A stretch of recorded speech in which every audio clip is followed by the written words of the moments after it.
Welcome back. Well, we're still talking a little postseason play right now, but it is more than playoffs just over there in Delaware. We wrapped up in Maryland, but we also got Virginia to think about right now. And the Chincoteague Ponies, well, they were looking for a little history, trying to advance to the States for the first time in the program's history ever.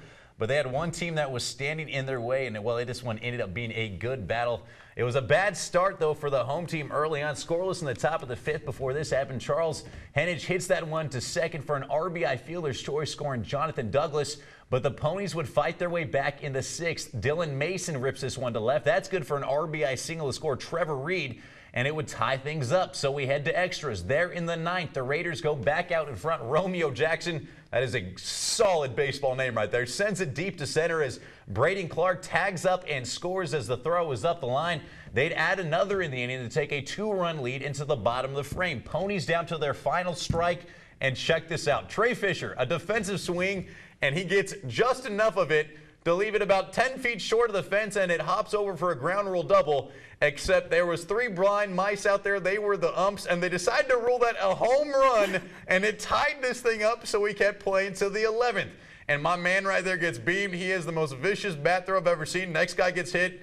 Jose Batista's blushing off of these bat throws right there for no reason, but it would eventually lead to this, a three-run home run to center by Devin Sisson, and that would prove to be the difference. The Ponies drop a tough one in 11 innings, 6-3 the final.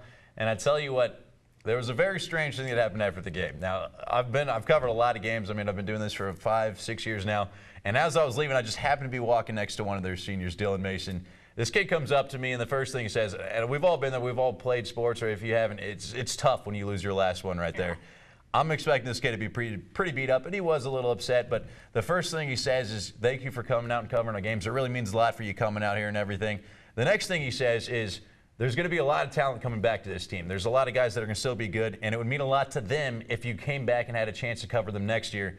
And I sat there and I was like, what kid, when he plays his final high school game ever, is thinking about the program that he's not going to be a part of next year and all those guys and what it's going to mean for them? I mean, it was an incredible amount of character. I got a chance to actually talk to their coach a little afterwards, and that was the first thing he said he loved about this group. There's 4 seniors on it. All of them, he just raved about their character. And if that moment showed anything, I mean, what a great group of kids. And chance, I mean, they had just knock it on the door for history. Second straight year they got there. I mean, this program is going to break through sooner or later, but I mean, it was a special moment right there afterwards. Just like a big family right there, and to look out for the kids coming up after, it's amazing. It was really touching. I mean, it was a very selfless act. Yep.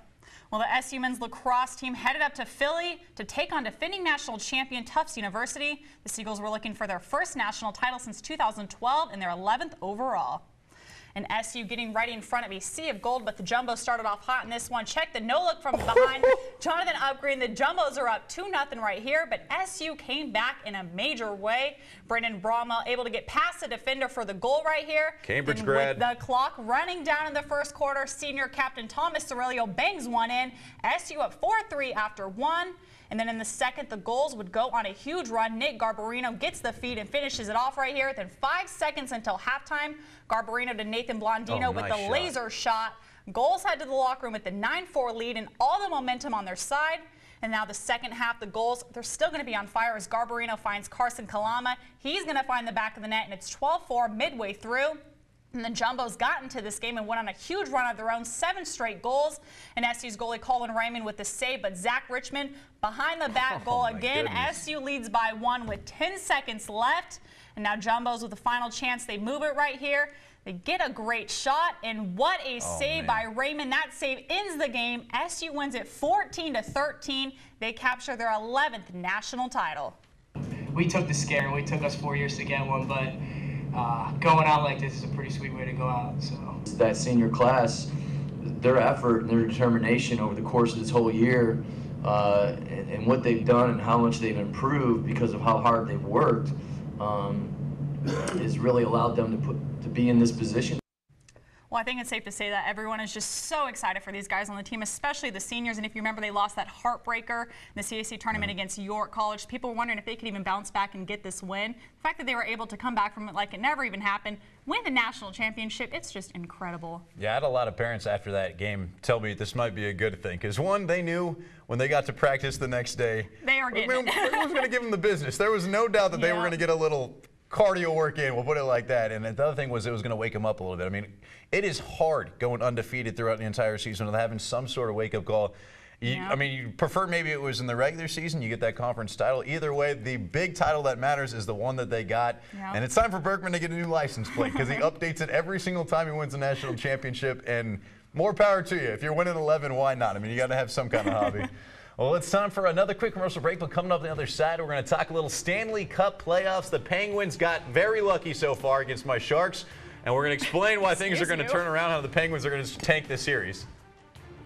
My name is Paige Blyer, and I'm the pitcher from Cambridge South Dorchester High School, and you're watching Delmarva Sports Insider.